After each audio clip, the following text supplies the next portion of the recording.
اللہ سے سب کچھ مانگ لیں اور اللہ رب العزت ان کو سب کچھ عطا فرما دیں تو بھی اللہ کے خزانوں میں کمی نہیں آئے گی۔ یہ جو میں نے آیت مبارکہ آپ حضرات کے سامنے تلاوت کی، اس میں اللہ فرماتے ہیں اے لوگو تم سب کے سب اللہ کے محتاج ہو، اور اللہ وہ غنی ہے اور حمید، ساری تعریفوں کے لائق وہی ہیں۔ تو اللہ رب العزت نے ہمیں پیدا کیا تو اللہ تعالیٰ نے ہمیں اپنے سے مانگنے کا حکم بھی دیا، اور اللہ تعالیٰ کو بندے کا مانگنا یہ بہت پسند ہے۔ ایک روایت میں آتا ہے کہ اللہ رب العزت اس بندے سے ناراض ہوتے ہیں جو اللہ سے نہیں مانگتا، اور اللہ تعالیٰ اس بندے سے محبت رکھتے ہیں جو اللہ سے خوب مانگتا ہے، اور مانگنے کو اللہ تعالیٰ نے افضل عبادت قرار دیا۔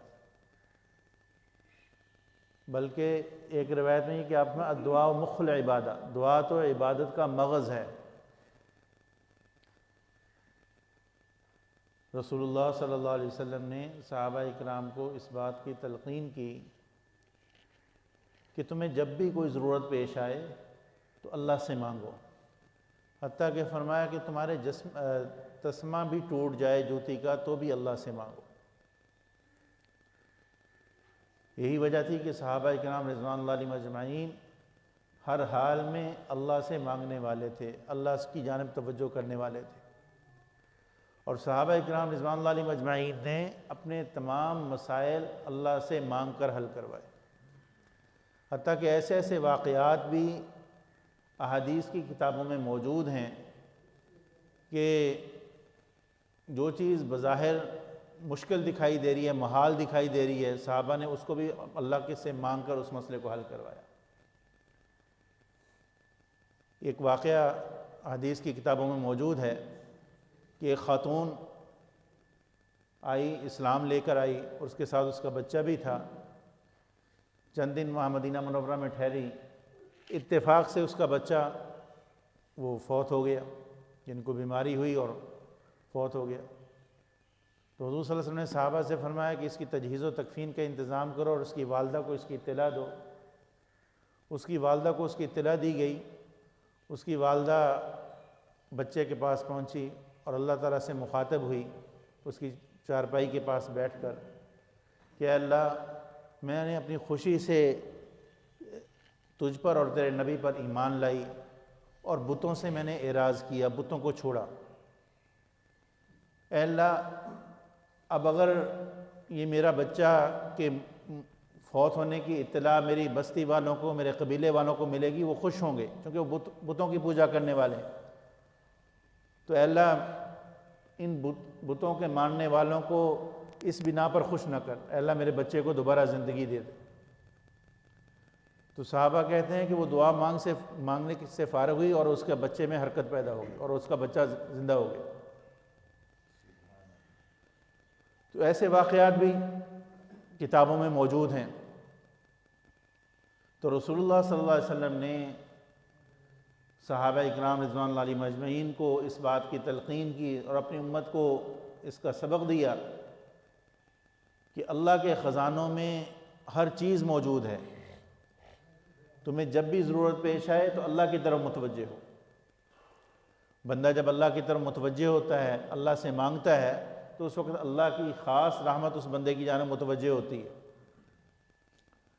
اور روایات میں آتا ہے کہ جب بندہ اللہ سے مانگتا ہے تو اللہ تعالیٰ اس کو یا تو بعین ہی وہی چیز عطا فرما دیتے ہیں، اور اگر بعین ہی وہ چیز نہ دیں تو اس سے آنے والی کسی مصیبت کو ٹال دیتے ہیں اس دعا کی برکت سے، اور اگر یہ بھی نہ ہو تو تیسرا یہ کہ اس کو قیامت کے دن اجر عطا فرمائیں گے، اور اتنا اجر ہوگا کہ وہ دیکھ کر حیران رہ جائے گا۔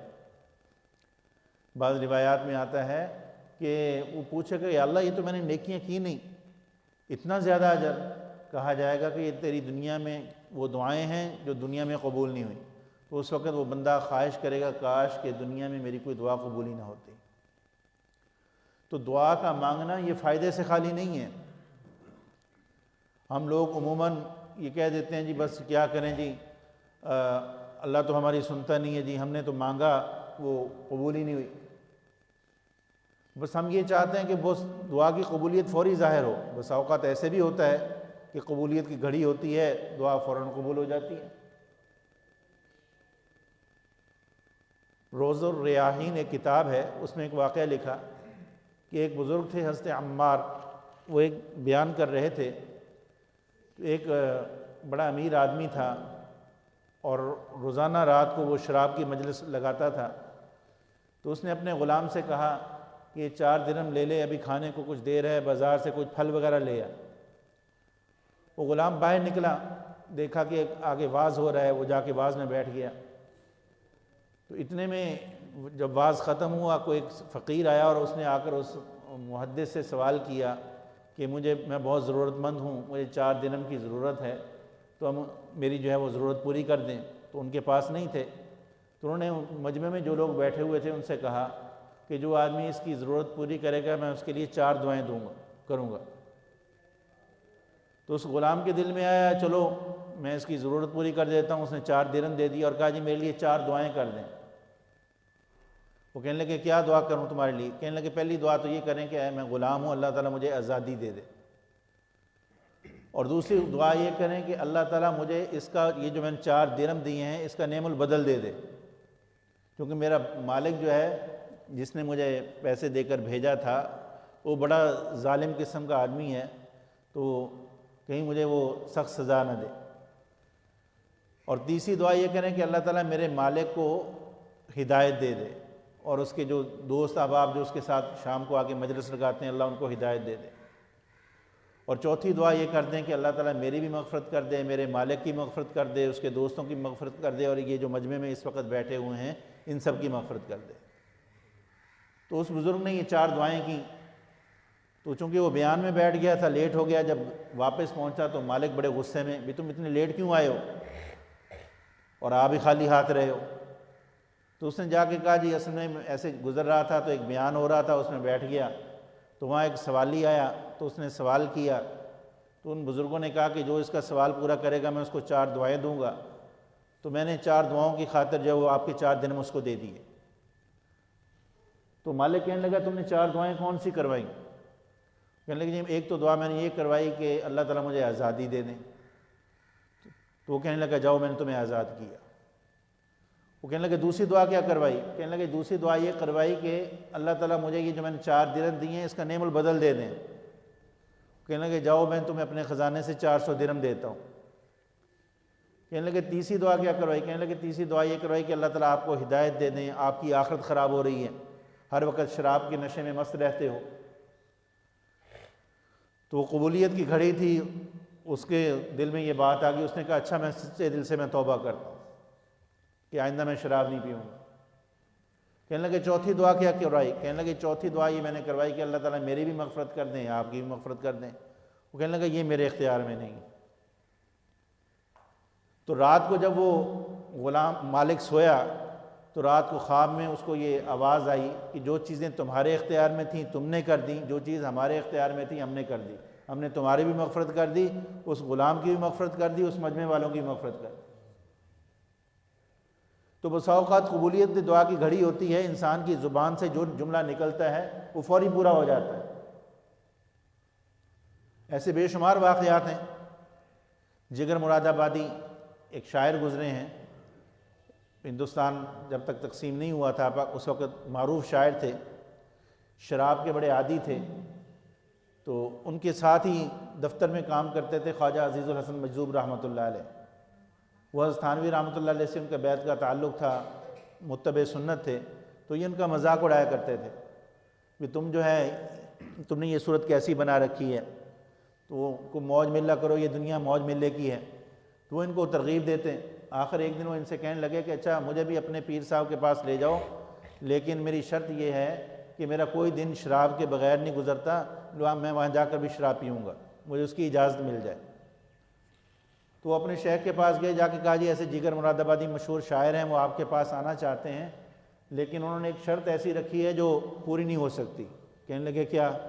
کہنے لگے جی وہ کہتا ہے کہ میں شراب کے بغیر میرا کوئی دن نہیں گزرتا، تو وہاں بھی مجھے شراب پینے کی اجازت مل جائے۔ حضرت تھانوی رحمۃ اللہ علیہ تھوڑی دیر سوچتے رہے، پھر کہنے لگے ان سے کہو کہ خانقاہ یہ تو ایک قومی مال ہے، یہاں تو اس کی اجازت نہیں ہو سکتی، ایک دینی ادارہ ہے، البتہ میں ان کو اپنے گھر مہمان ٹھہراؤں گا، اپنے گھر کی بیٹھک میں ان کو رکھ لوں گا، وہاں ان کا جو جی چاہے کرے، آ جائیں وہ جگر مراد آبادی کو لے کر آیا۔ تو جب اس نے حضرت کی صحبت میں تھوڑی دیر بیٹھا تو کہنے لگا کہ حضرت میرے لیے 4 دعائیں کر دیں۔ یہ واقعہ اس نے سنا ہوا تھا بھی حضرت ایسے میں نے یہ واقعہ سنا ہے، تو آپ بھی اللہ کے ولی ہیں، میرے لیے 4 دعائیں کر دیں۔ ایک دعا تو یہ کر دیں کہ یہ شراب کی لت جو مجھے پڑی ہے چھوٹ جائے، دوسری دعا میرے لیے یہ کر دیں کہ میں سنت کے مطابق داڑھی رکھ لوں، تیسری دعا یہ کر دیں کہ اللہ تعالیٰ مجھے حج کی توفیق دے دے، چوتھی دعا یہ کر دیں کہ اللہ تعالیٰ میری مغفرت کر دے۔ تو حضرت تھانوی رحمۃ اللہ علیہ نے اسی وقت دعا کے لیے ہاتھ اٹھا لیے، تو دل میں شراب کی نفرت بیٹھی، توبہ کر لی، لیکن طبیعت اتنی خراب کہ اطباء کہنے لگے کہ اگر شراب نہیں پیو گے تو بچو گے نہیں۔ تو اس نے کہا کہ اچھا اگر میں شراب پی لوں گا تو کتنے دن زندہ رہوں گا؟ وہ کہنے لگے کہ اس کی تو گارنٹی نہیں ہے کتنے دن زندہ رہیں، بہرحال 5-7 سال 10 سال تو نکل ہی جائیں گے۔ تو جگر مراد آبادی کہنے لگے کہ 5 سال یا 10 سال اللہ کے غضب میں زندگی گزارنا اس سے بہتر ہے کہ میں اللہ کی رحمت والی جو ہے وہ زندگی میں وقت میں میری موت آ جائے، کیونکہ شراب نہیں پیوں گا تو اللہ کی رحمت میری جانب متوجہ ہے، ایک گناہ چھوڑ رہا ہوں، تو اللہ کی رحمت میں موت آنا یہ بہتر ہے اللہ کے غضب میں زندگی گزارنے سے، میں نہیں پیتا۔ تو خیر اللہ تعالیٰ نے ان کو شفا دے دی، اور جب زندگی بدلی تو پھر دل میں ارادہ ہوا کہ حج کرنے کے لیے جاؤں، اور داڑھی کا بھی ارادہ کر لیا کہ داڑھی پوری رکھنی ہے۔ حج کے لیے چلے گئے، اور جاتے ہوئے ایک شعر کہا، چلو دیکھا آئیں تماشا جگر کا، سنا ہے وہ کافر مسلمان ہوگا۔ وہاں جا کر توبہ کی، واپس آئے، زندگی بدل چکی تھی، تو تانگے پہ جب سوار ہو کر گھر جا رہے تھے تو تانگے والا وہی شعر گنگنا رہا تھا، چلو دیکھا آئیں تماشا جگر کا، سنا ہے وہ کافر مسلمان ہوگا۔ رو پڑے اور کہنے لگے کہ اس کو نہیں پتہ کہ میں ہی جگر ہوں اور میری زندگی واقعتاً بدل چکی ہے ان دعاؤں کی برکت سے۔ تو خیر میں عرض یہ کر رہا تھا کہ دعا کے لیے بسا اوقات اللہ تعالیٰ قبولیت کی گھڑی ہوتی ہے، بندہ کو جو زبان سے نکالتا ہے اللہ تعالیٰ پوری کر دیتے ہیں۔ تو اس لیے اللہ سے مانگنے میں سے گھبرانا نہیں چاہیے، اور نہ ہی جلد بازی کرنی چاہیے کہ فوری قبول ہو۔ اب موسیٰ علیہ السلام نے اللہ تعالیٰ سے دعا مانگی تھی کہ اللہ فرعون سے نجات عطا فرما، اللہ تعالیٰ نے فرمایا کہ ہم نے تمہاری دعا قبول کر لی۔ اب اس دعا کی قبولیت 40 سال کے بعد ظاہر ہوئی، یعنی 40 سال کے بعد جا کر فرعون سے نجات ملی۔ ہم یہ چاہتے ہیں کہ جو ہی مانگا فوراً وہ چیز مل جائے، حالانکہ اللہ تعالیٰ نے یہ کہا ہے کہ تم مجھ سے مانگو میں تمہاری دعا قبول کروں گا۔ اب ضروری نہیں کہ بیان ہی وہی چیز مل جائے، یہ تو اللہ تعالیٰ ہمارے لیے جو بہتر چیز ہے وہ ہمارے لیے بہتر جانتے ہیں۔ اب ایک چیز کو انسان اپنے لیے فائدہ مند سمجھ رہا ہوتا ہے، حقیقت میں اس کے لیے نقصان دہ ہوتی ہے۔ اللہ تعالیٰ قرآن مجید میں فرماتے ہیں آسان تحبوا شیئا و خیر آسان تکرہوا شیئا و خیر لکم و آسان تحبوا شیئا و شر لکم۔ ایک چیز کو تم بہتر سمجھ رہے ہو تمہارے لیے وہ نقصان دہ ہے، اور ایک چیز کو نقصان دہ سمجھ رہے ہو تمہارے لیے بہتر ہے۔ شیخ سعدی رحمۃ اللہ علیہ وہ ایک دفعہ سفر میں تھے، تو ایک شخص نے بڑی لجاجت سے ان سے دعا کی درخواست کی کہ میرے اولاد نہیں ہے، میرے لیے دعا مانگے، اللہ مجھے اولاد دے دے۔ تو انہوں نے اس کے لیے دعا کی، کچھ عرصہ گزرا، پھر دوبارہ گزر ہوا تو دیکھا کہ اس شخص کو لوگ جو ہے وہ مار رہے ہیں، پیٹ رہے ہیں اور اس کا مذاق اڑا رہے ہیں۔ تو وہ ان سے کہنے لگا بھی یہ تو شریف آدمی ہے، تم اس کے ساتھ ایسا سلوک کیوں کر رہے ہو؟ تو وہ آدمی آگے سے کہنے لگا کہ حضرت یہ جو میرے ساتھ سلوک ہو رہا ہے یہ میں نے اللہ سے مانگ مانگ کر جو بیٹا لیا تھا نا اس کے اعمال کی بدولت ہے۔ تو بسا اوقات انسان ایک چیز کو اپنے لیے مفید سمجھتا ہے لیکن حقیقت میں وہ انسان کے لیے نقصان دہ ہوتی ہے۔ تو بندے کا کام وہ اللہ سے بس مانگنا ہے، اللہ کے آگے اپنی عاجزی کا اظہار کرنا، اور اس میں اللہ تعالیٰ سے عافیت کا سوال کثرت سے کیا جائے، کیونکہ ایمان کے بعد سب سے بڑی دولت جو انسان کو ملتی ہے وہ عافیت کی ہے۔ اور ہماری حالت یہ ہوتی ہے کہ جب کوئی پریشانی آتی ہے عموماً اسی وقت جو ہے دعا کی طرف متوجہ ہوتے ہیں، ورنہ شریعت نے تو ہمیں یہ تلقین کی ہے کہ ہر حال میں ہر وقت اللہ سے مانگیں، یعنی جو کام بھی شروع کرنے لگیں پہلے اللہ سے مانگ کر اللہ کی طرف متوجہ ہو کر پھر اس کام کو شروع کیا جائے۔ اور پھر دعا کے لیے اللہ تعالیٰ نے نہ تو کوئی وضو کی شرط لگائی ہے، نہ کوئی ہاتھ اٹھانے کی شرط لگائی ہے، نہ کوئی زبان سے بولنے کی شرط لگائی ہے، دل ہی دل میں اللہ سے مانگے، اللہ دلوں کی آواز سنتے ہیں۔ بلکہ جس دعا میں زیادہ توجہ ہوگی اللہ اس دعا کو جلدی قبول فرماتے ہیں۔ ہم لوگ عموماً دعا مانگتے نہیں، مانگتے ہیں تو دعا اس کو پڑھنا کہتے ہیں، مانگنا نہیں ہوتا، تیزی تیزی سے پڑھ رہے ہیں۔ مانگنے کا طریقہ دیکھا جائے، اب ایک فقیر ہوتا ہے، اچھا بھلا آدمی ہے، لیکن ایسی لجاجت سے وہ مانگتا ہے کہ بندے کے دل میں خود ہی آ جاتا ہے چلو یار اس کو کچھ دے ہی دیں۔ تو ایسے لجاجت ہم اللہ کے آگے کرنے والے بنیں، اللہ کو آگے ایسے بل بلا کر مانگا جائے، اس سے اللہ کا قرب بھی ملے گا اور اللہ تعالیٰ کا تعلق بھی نصیب ہوگا۔ جو بندہ اللہ کے آگے گریہ وزاری کرتا ہے، اللہ کے آگے روتا ہے، تو اللہ تعالیٰ اس کو جو ہے اپنے لیے، اپنے عزیز و اقارب کے لیے، دوست احباب کے لیے رویا جائے۔ تو جو میں نے روایت پڑھی اس میں رسول اللہ صلی اللہ علیہ وسلم نے ارشاد فرمایا سب سے بڑا عاجز شخص وہ ہے جو دعا سے بھی عاجز ہے۔ اب دعا میں کچھ خرچ نہیں ہوتا، پھر بھی وہ اس سے محروم رہے، اس سے بڑا عاجز کوئی نہیں۔ اور فرمایا سب سے بڑا بخیل وہ ہے جو سلام میں بھی بخل کرے۔ یعنی اسلام نے سلام کو کثرت سے پھیلانے کی ترغیب دی ہے۔ حضور صلی اللہ علیہ وسلم نے فرمایا افشوا السلام، سلام کو کثرت سے رواج دو، واطعموا الطعام، لوگوں کو کھانا کھلاؤ، وصلوا الارحام، رشتہ داروں سے اچھا سلوک کرو، وصلوا باللیل والناس نیام، اور جب لوگ رات کو سوئے ہوئے ہوں اس وقت نفل پڑھو، تہجد پڑھو، تو تدخلوا الجنۃ بسلام، جنت میں سلامتی سے چلے جاؤ گے۔ تو یہ 4 عمل کر لو، جنت میں آرام سے چلے جاؤ گے۔ اور ہم لوگ سلام صرف اسی کو کرتے ہیں جس کے ساتھ جان پہچان ہو، اور جس سے جان پہچان نہیں اس کو سلام نہیں کرتے۔ اس کو علامات قیامت میں ذکر کیا گیا۔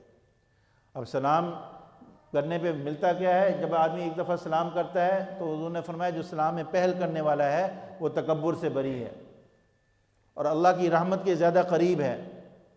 اور فرمایا کہ جو آدمی السلام علیکم کہتا ہے تو 10 نیکیاں ملتی ہیں اس کے نام اعمال میں، اور ساتھ وہ رحمت اللہ کا اضافہ کرتا ہے 20 نیکیاں، وہ برکاتہ کہتا ہے تو 30 نیکیاں۔ حضرت عبداللہ بن عمر رضی اللہ تعالیٰ عنہ بازار میں صرف اس لیے جاتے تھے کہ تاکہ لوگوں کو کثرت سے سلام کرنے کا موقع ملے، وہاں لوگ کثرت سے ہوتے تاکہ اس فضیلت کو حاصل کر سکیں۔ اور گھر میں سلام کرنا گھر میں خیر و برکت کا ذریعہ ہے۔ عام طور پر عموماً جو ہے وہ ہم لوگ گھروں میں جب داخل ہوتے ہیں سلام نہیں کرتے، یہ سلسلہ بھی ختم ہو گیا ہماری زندگیوں سے، اسی وجہ سے گھروں میں برکات نہیں ہے۔ جب گھر میں داخل ہوں گھر میں سلام کریں اور سورۃ اخلاص پڑھ لی جائے اور درود شریف پڑھ لیا جائے تو یہ رزق میں وسعت کا بھی ذریعہ ہے۔ اللہ تعالیٰ سے دعا ہے اللہ تعالیٰ ہمیں عمل کی توفیق نصیب فرمائے۔ وآخر دعوانا الحمدللہ رب العالمین۔